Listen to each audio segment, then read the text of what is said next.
$20 budget নিয়ে কস্কোতে গেলে $50 তো খরচ হবেই। আজকে কস্কোতে চলে গিয়েছিলাম, গিয়েই এই চিলি ফ্লেক্সের দিকে চোখ পড়লো। আমাদের বাসাটা অলমোস্ট শেষ, এর জন্য একটা নিয়ে নিলাম। তারপর এই গার্লিক পাউডারটা নিয়ে নিলাম।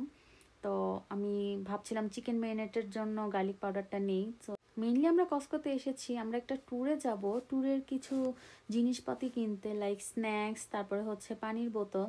তো আমরা সব সময় ট্যুরে গেলে এই স্ন্যাক্সটা নেই। এটা হচ্ছে একদম আমাদের দেশে যে ড্যানিশ বিস্কিটটা পাওয়া যায় ওইটার মতো খেতে। আমার তো খুবই ভালো লাগে, আমি বাসার জন্য মাঝে মাঝে কিনি। তারপর আমার হাজব্যান্ড আবার এই সালাড ড্রেসিংটা খুবই পছন্দ করে, তো ও একটা সালাড ড্রেসিংও নিয়ে নিল। এটার প্রাইস ছিল হচ্ছে 4.97 তো এই তো আমাদের বাজার শেষ কস্কোতে। আমরা ট্যুরের জন্য শুধু পানি আর স্ন্যাক্স কিনতে আসছিলাম, অথচ বাসার জন্য কত কিছু কিনে নিয়ে গেলাম।